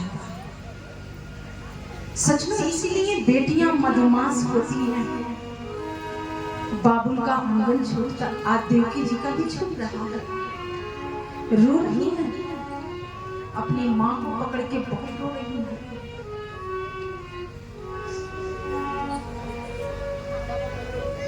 आगे भविष्य कैसा होगा इसकी चिंता होती है, और कोई चिंता नहीं होती है बेटी को, क्योंकि जिस बाप की गोद में वो बड़ी बड़ी ना जाने कब बड़ी हो जाती है। पिता उस दिन अपनी बेटी को भर नजर देखता है जब वो विदा करता है कि मेरी बेटी इतनी जल्दी बड़ी हो गई और मैं उसे विदा कर रहा हूं। सच माँ को भी नहीं पता चलता है कि मेरी बेटी बहुत बड़ी हो गई। आप जानते हैं आपके घर में 10 बेटा भी होंगे ना, और आप कहीं से आएंगे तो वो पानी नहीं पूछेंगे, लेकिन एक भी बेटी होगी ना तो पहले वो ये पूछती है पिताजी पानी लाऊं या वो ला के देती है। सच, इसलिए बेटियां मधुमास होती हैं, और जो भाग्यशाली होते हैं उनके घर में बेटियां जन्म लेती हैं, दो दो कुलों को तारती हैं, एक कुल से जाके दूसरे कुल के कुल को गौरव बढ़ाती हैं। ये बेटियां होती हैं सजन, और पुरुष का भी कोई भूमिका कम नहीं है, बहुत बड़ा समर्पण होता है। वो भी अपने अर्धांगिनी से ये मन ही मन कहते हैं कि मेरे पूरे कुटुंब जनों के ये जो मैं मंगलसूत्र जो तुम्हें पहना रहा हूँ, ये सिर्फ मोती नहीं है, सिर्फ धागे नहीं है कि जो तुम पहन रही हो फैशन के लिए नहीं, एक एक मोती तुम्हें कुछ समझा रहा है, कुछ बता रहा है। एक एक मोती मंगलसूत्र में पिरोया जाता है, एक एक परिवार होता है जिसे आपको संभाल के रखना होता है सजना। अब कहते हैं कि जो अर्धांग होता है वो मंगलसूत्र पहना के सारी जिम्मेदारियां आपको दे देता है, अपने कुटुंब जनों के सबके भरण पोषण की जिम्मेदारियां आपके कंधे पर होता है। उस दिन से जिस दिन आप गृहस्थ आश्रम में प्रवेश करते हैं, उस दिन से आपका हर एक कर्म लेखे में जोड़ा जाता है। आप अपने परिवार के लिए कितना समर्पित हैं और कितना लड़ाकू बेवान है, ये तो परिवार ही जानता होगा सजनों। इसीलिए कहा जाता है कीचड़ कीचड़ से नहीं साफ हो सकता है। अगर हाथ पर कोयला रखोगे तो आपका ही हाथ जलेगा, किसी और का नहीं जल सकता है। इसलिए मन में द्वेष की भावना, नफरत की भावना कभी नहीं आना चाहिए किसी के भी प्रति। संतों ने कहा कि क्रोध वह दिली है जो दूसरों को नहीं पहले स्वयं को जला देती है, दूसरा तो बाद में जलता है सजनों। इसीलिए ये नींव रखी जाती है प्रेम पर, विश्वास पर। जिस अर्धांग को नहीं जानती है लेकिन उसके ऊपर पूर्णता विश्वास है, समर्पित हो जाती है उसके लिए। रात दिन वो जागती है, लेकिन आज की बात नहीं कर रही। आज तो बहुएं 6 बजे 7 बजे उठती हुई, कोई मर्यादा ही नहीं और सांस में कमी दिखती है सजनों। महापुरुषों ने कहा कि बुरा भोजन जो मैं चला, बुरा न मिला कोई। अगर आप अपने अंदर झांकोगे ना तो तुमसे बुरा और कोई इंसान हो ही नहीं सकता है।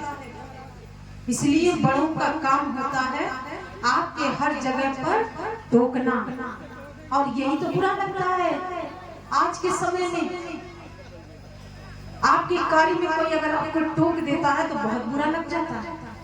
बड़े लोगों के पास अनुभव होता है और वो आपको अपने अनुभव के आधार पर समझाते हैं, बताते हैं, और आप अज्ञानी बन के सीखिए बड़ों से। क्योंकि एक समझदार व्यक्ति वो होता है जो किसी से भी अच्छी चीजें सीखता है। और आपको भी अपने कुटुंब जनों से, परिवार से बहुत कुछ सीखना है, बोलना नहीं है। 2 से 3 साल लगता है जो बहू जाती है उसको एडजस्ट होने में। और बड़े लोगों को भी धैर्य बना के रखना चाहिए कि कम से कम हम समय तो दें उसे। तो सजनों, दोनों तरफ से प्रेम बनता है, एक तरफ से नहीं बन सकता है। वो किस संस्कारों में पली है, किस जगह से आई है, उसका प्रभाव उसके ऊपर होता है। और आप चाहते हैं कि एक ही दिन वो बदल जाए, तो ये भी संभव नहीं है। आपको भी धैर्य को धारण करना होगा। 2 से 3 साल इंतजार करिए, देखिए रिजल्ट क्या आता है। अगर अच्छी अच्छी लड़की होगी, संस्कारी होगी, तो कुछ बताना नहीं पड़ेगा, वो सब कुछ सीख लेगी। अगर नहीं संस्कारी होगी तो फिर जो नहीं होना है वो भी होता है। और देवकी जी की विदाई हो रही है, सब लोग बहुत रो रहे हैं सच सच। कंस भी रो रहा है क्योंकि देवकी एक ही बहन है, बहन से बहुत प्रेम है सजनों।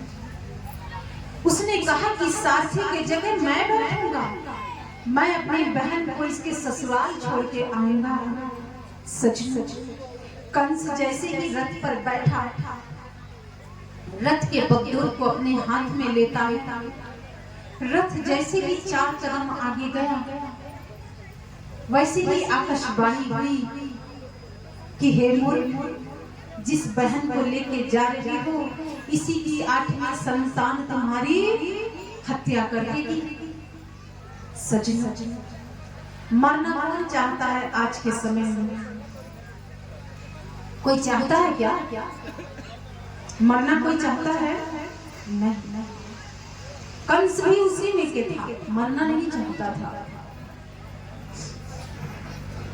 लेकिन सज्जनों, संत महापुरुष भी इस जीवन में आते हैं, वो मौत पर मौत को जीत लेते हैं, उनके इच्छा से मौत आती है। जब मौत आती है तो पूछती है कि क्या मैं आऊं आपके वरण करने के लिए।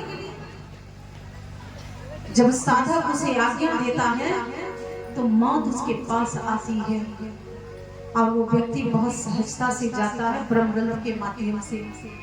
सच उसे मोक्ष कैसे, मोक्ष की प्राप्ति होती है जिसका प्राण ब्रह्मग्रंथ के माध्यम से जाता है। सच कंस ने कहा कि नहीं, मेरे मन के बहन हो सकता है, मेरी बहन ऐसी नहीं हो सकती है। फिर रथ 2 कदम आगे गया, फिर से वही आकाशवाणी हुई कि हे महामूर्ख, क्या तुम्हें हमारी बात नहीं समझ आ रही है? तुम जिसे लेके जा रहे हो इसी की 8वीं संतान काल बन के जन्म लेगी। और कंस के हाथ से उसी समय रथ के जो घोड़े जोते गए थे वो डोर छूट गया और म्यान से तलवार निकाला, देवकी के गर्दन पर रख दिया। उसने कहा कि ना ये रहेगी और ना इसकी संतान इस संसार में आएगी और ना मैं मरूंगा। सजना अब उसका तो पानी गर्म हो चुका है, कन्यादान हो चुका है, अब उनकी जिम्मेदारी तो किसी और की हो गई है। और वहां पर उनके अर्धांग थे वासुदेव जी और उन्होंने स्थिति को संभाला और कहा कि नहीं, मेरे अबू के सामने ऐसा नहीं हो सकता, ये अधर्म है। क्योंकि आपको देवकी की 8वीं संतान से समस्या है, देवकी से समस्या नहीं है।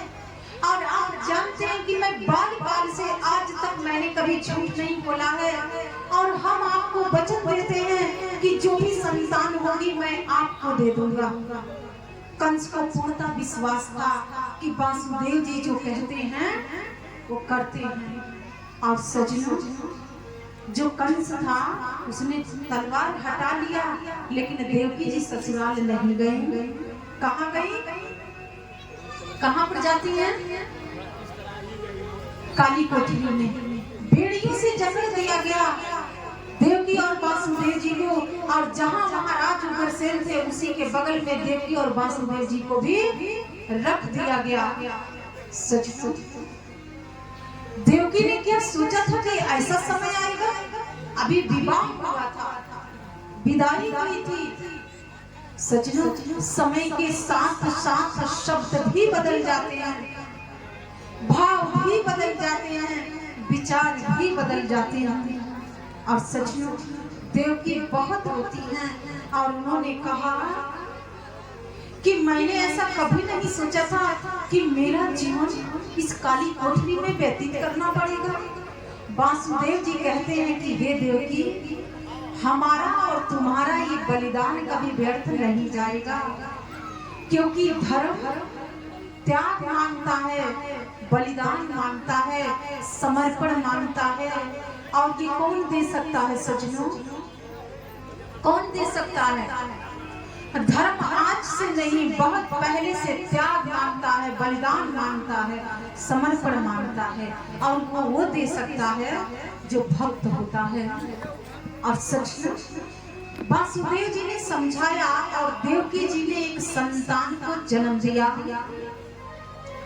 कंस को ये समाचार मिला और जैसे ये समाचार मिला तो जो कंस है वो आया और संतान को अपनी गोद में लिया और देखा और कहा कि नहीं, मुझे पहली संतान से भय नहीं है, मुझे तो देवकी की 8वीं संतान से भय है और मैं इसे जीवन दान दे देता हूँ। सच उसी समय नारद जी का आगमन होता है।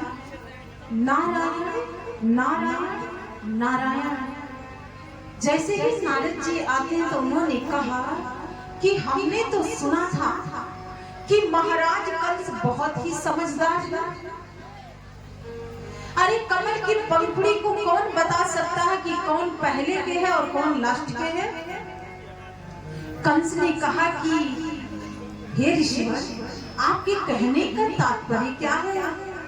ब्रह्म ऋषि कहते हैं कि हे महाराज कंस, क्या आप जानते हैं कि कमल की पंखुड़ी कौन पहली है और कौन दूसरी है, कौन तीसरी है? और नारद जी वहां से चले जाते हैं। कंस को बात समझ आई कि देवकी की 8वीं संतान पहले भी आ सकती है और बाद में भी तो आ सकती है। माँ के गर्भ को कौन जानता है कि कौन सी संतान कब आएगी। और कंस ने क्या किया, उस संतान के पैर को पकड़ा और दीवार पर जोर से मारा और उस संतान के प्राणों का अंत हो गया। सच बहुत से लोग ये कहते हैं कि नारद जी को ऐसा नहीं करना चाहिए था। सच जब तक पाप में वृद्धि नहीं होगी तब तक भगवान इस धरा पर आते ही नहीं है। जब तक घड़ा नहीं फूटेगा तब तक भगवान का आगमन नहीं होता है। और इसीलिए नारद जी संकेत में कह के चले गए और कंस एक पर एक पाप कर्म करने लग गया।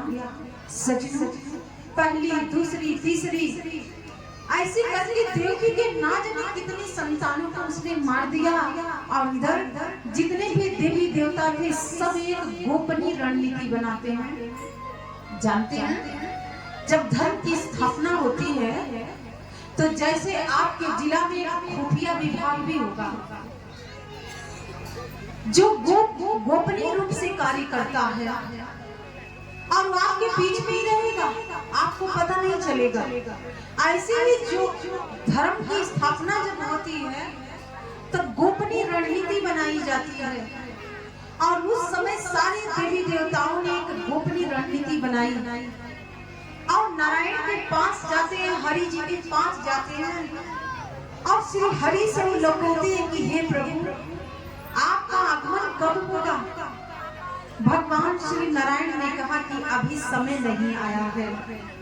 और भगवान ने सारे देवी देवताओं को ऋषि महर्षियों को भेज दिया और कहा कि जाओ गोकुल में गोप और गोपियों के रूप में तुम लोग अपना अपना भूमिका निभाओ। सच वो गोप और गोपियां कोई साधारण नहीं थी, वो सारे ऋषि मुनि थे जो त्रेता युग में जो इच्छा पूर्ण नहीं हुई थी भगवान से। इसीलिए भगवान ने आदेश दिया था कि मैं जो द्वापर में आऊंगा तो आप लोगों के साथ मैं महारास करूंगा, आत्मा और परमात्मा का मिलन होगा। इसलिए वो सब गोप गोपियों के रूप में सारे ऋषि महर्षि गोकुल में सब लोग अपना अपना कार्य व्यवस्था को संभाल रहे थे। और ये जो रणनीति थी बड़ी गोपनीय थी। और आप भी बताइएगा मत किसी से, क्योंकि अभी मैं ये गोपनीय बात बता रही हूँ, कहीं महाराज कंस को ये बात ना पता लग जाए। और सजनों भगवान श्री राम जी का जब जन्म हुआ था, अयोध्या में अवतार लिए थे, तो लक्ष्मण जी उनके छोटे अनुज थे और बार बार उनके मन में ये भाव आता था कि मैं अगर भैया से बड़ा होता तो समझाता, लेकिन मैं तो उनका छोटा अनुज हूँ, अब मैं समझा नहीं सकता हूँ। तो भगवान ने कहा था कि आपकी इच्छा पूर्ण होगी, लेकिन द्वापर के समय में होगा, अभी नहीं। और भगवान ने कहा कि अब आप जाओ और मेरे बड़े दाऊ के रूप में आप जन्म लो, आप मेरे बड़े भाई होंगे और हम आपके छोटे अनुज होंगे। सच जब शेष नाग आते हैं देवकी जी के गर्भ में तो देवकी बड़ी कांति दृष्टि गोचर होने लगी। वो जो काली कोठरी थी वो प्रकाश से भर गया, उजाला ही उजाला हो गया। और सचमुच जो गुप्तचर थे, जो सैनिक थे, वो जाके महाराज कंस को बताते हैं। और कंस ने कहा कि लगता है मेरे काल का आने का समय हो चुका है। और उसने बहुत सारे सिपाहियों को नियुक्त कर दिया, सैनिकों को नियुक्त किया और उसने कहा कि डबल ट्रिपल पहरा लगा दो कि कब देव की संतान को जन्म दे रही है और वो खबर मेरे तक आनी चाहिए।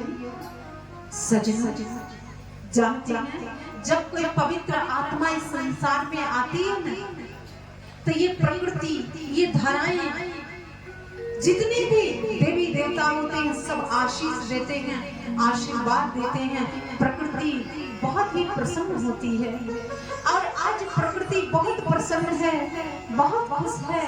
सारे ग्रह गोचर अपने अपने कार्य गति को संभाल रहे हैं और इधर भगवान श्री हरि ने योग माया से कहा कि जाओ और रोहिणी के मन में प्रवेश कर जाओ और रोहिणी अपने बहन देवकी और वासुदेव जी से मिलने जाएगी, तब जाके मेरे बड़े दाऊ बच पाएंगे। और योग माया के लिए कुछ भी असंभव नहीं होता है, जिसे महामाया कहा जाता है। और महामाया ने उनके अंदर प्रवेश करती है और एक रोहिणी के मन में ख्याल आया कि क्यों ना मैं अपने अर्धांग से मिलने जाऊं, अपने पति से मिलने आऊं। और सचमुच जैसे ही देवकी जी अपने अर्धांग से मिलने के लिए जाती हैं, तो जो द्वारपाल थे, सैनिक थे, उन लोगों ने कहा कि पहले महाराज कंस को सूचना देनी चाहिए। महाराज कंस को सूचना दी गई। महाराज कंस ने विचार किया और कहा कि मैंने रोहिणी के साथ पहले ही अन्याय किया है, क्योंकि रोहिणी पहली पत्नी वासुदेव जी की है और मैंने देवकी का विवाह करके और वासुदेव और देवकी जी को तो मैंने काली कोठरी में रख दी। और कोई भी स्त्री अपने पति से कभी दूर नहीं रहना चाहती है और इसीलिए रोहिणी अपने पति से मिलने आई है और मिलने देना चाहिए। आज्ञा मिल गई। रोहिणी जी जाती हैं, अपनी बहन देवकी को गले से लगाती हैं, अपने अर्धांग से मिलती हैं और योग माया ने अपना कार्य किया। देवकी जी का गर्भ रोहिणी जी के गर्भ में स्थापित कर देती हैं और रोहिणी जी वहां से देवकी जी की संतान को लेके आ जाती हैं। इधर जब महाराज कंस को यह पता चला कि देवकी का गर्भ ही गायब हो गया, तो जानते हैं अहंकारी जो लोग होते हैं वो बार बार हुंकार भरते हैं। कंस कहता है कि मैं तो जानता था कि देवकी की जो 8वीं संतान है वो मुझसे बहुत भयभीत है, इसीलिए मेरे भय के कारण से देवकी का गर्भ ही गायब हो गया। लेकिन मूर्ख ये नहीं जानता था कि ये सब गोपनीय रणनीति थी। जब धर्म की स्थापना होती है तो बड़ा गोपनीय तरीके से कार्य होता है।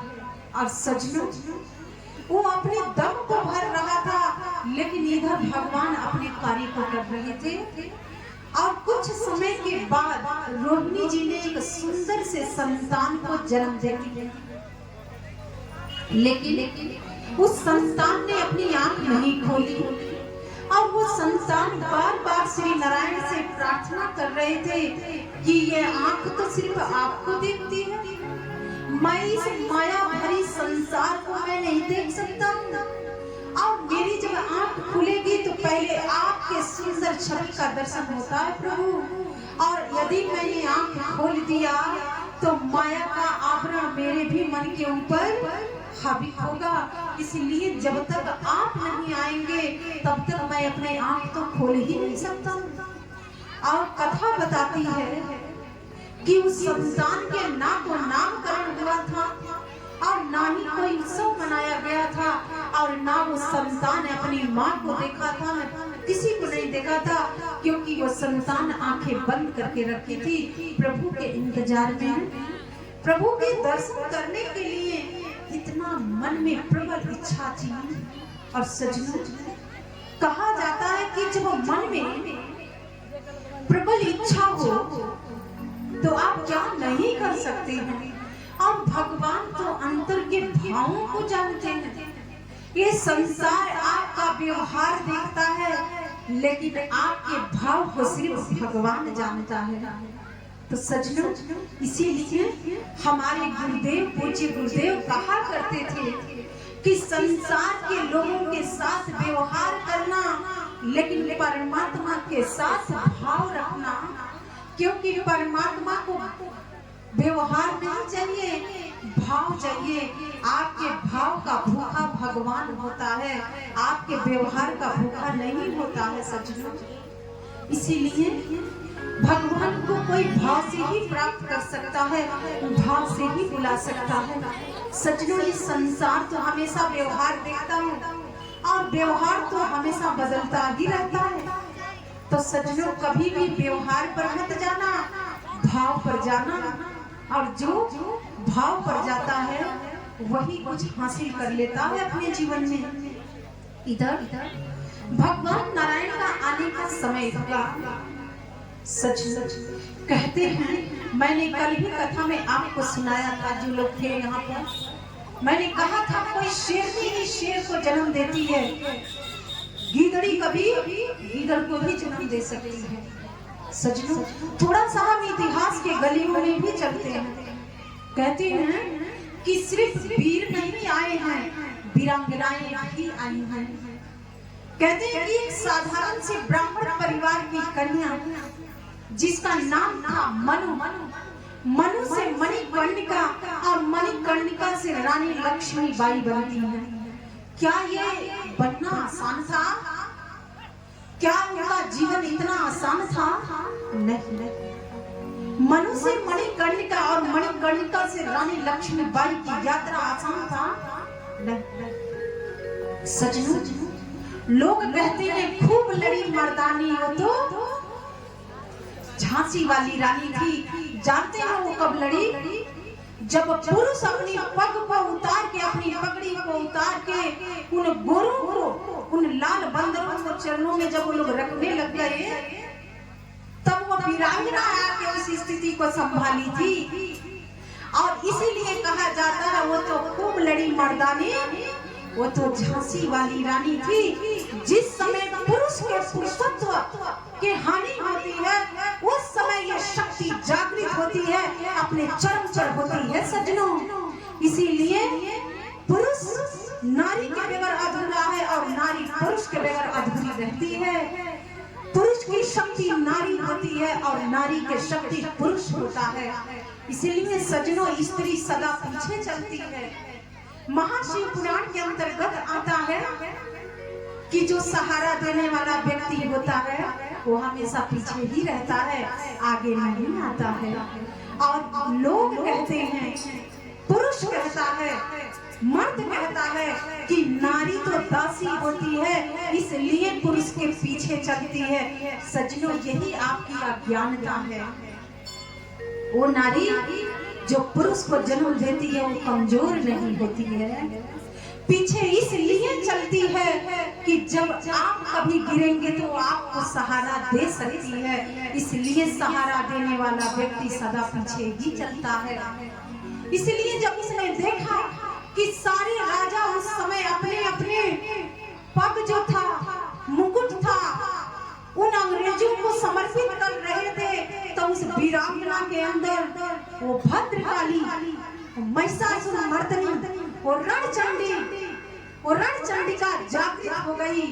क्योंकि नारी स्वयं प्रकृति होती है, वो जिसे चाहेगी उससे बुला लेगी, जिस शक्ति को बुलाना चाहेगी वो शक्ति उसी क्षण उसके समक्ष आ जाएगी। और सजनों, उसमें भी वो वीरांगना थी। इसलिए कहा जाता है खूब लड़ी मर्दानी, वो तो झांसी वाली रानी थी। लेकिन ऐसा इतिहास बताता है कि ये जो कायर थे, पीछे से गन चला दिए, आंख निकल गई। आंख ये जो थी, उन गोलियों के साथ ही आंख निकल के जमीन पर गिर गया और आंखों से रक्त की धारा बह रही थी। और पेट में भी इतने खंजर आए थे कि सारी आंखें बाहर लटक गई थी। लेकिन फिर भी हाथ से तलवार नहीं गिरा था, वो तलवार विद्युत की गति से चल रही थी। कौन सी शक्ति लड़ रही थी सजनों, जानते हैं? वो एक नारी शक्ति थी, पूरे पुरुष को ललकार रही थी कि हे कायरों, मैं झांसी नहीं दूंगी और मैं तुम्हें तुम्हारा संहार कर दूंगी, लेकिन मैं अपनी झांसी नहीं दे सकती हूँ।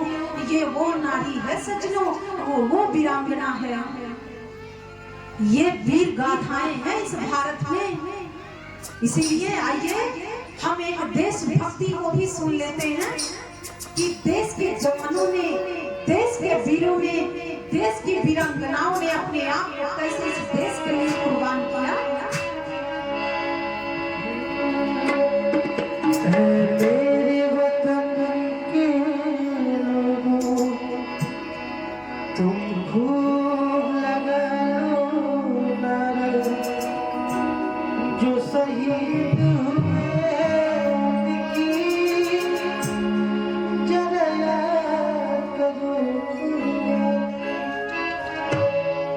ऐ मेरे वतन के लोगों, तुम खूब लगा लो नारे, जो शहीद हुए हैं उनकी चलया करो तुम्हारे। ऐ मेरे वतन के लोगों, खूब लगा लो नारे, जो शहीद हुए हैं उनकी चलया करो तुम्हारे।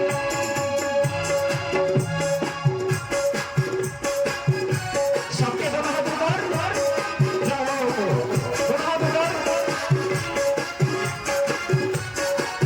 तालियों का सहयोग सबका।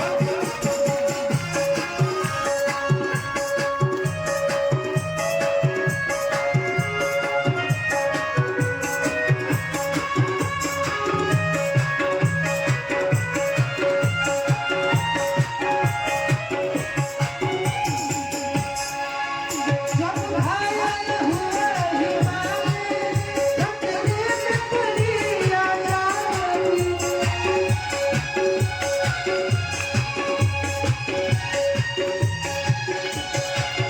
जब तक भी सांस लगी हो, फिर अपनी लाश बिछाई।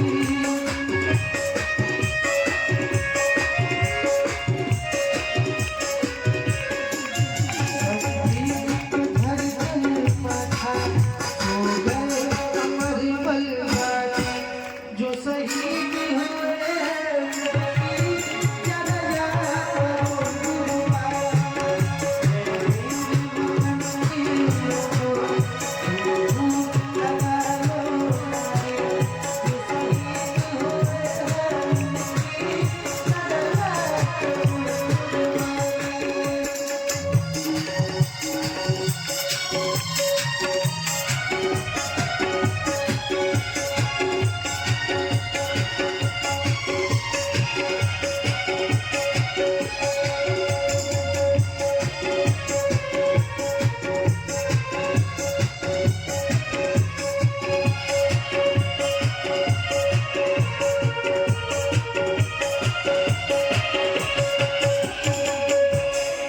जब देश में थी दीवानी, वो खेले होली।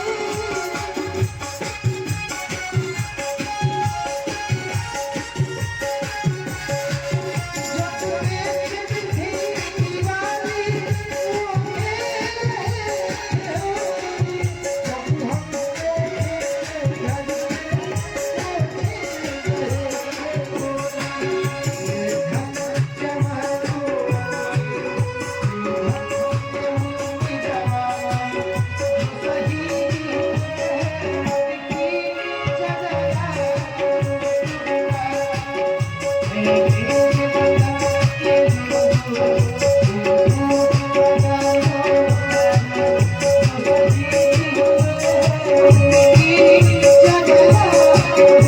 होली।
मेरे वतन के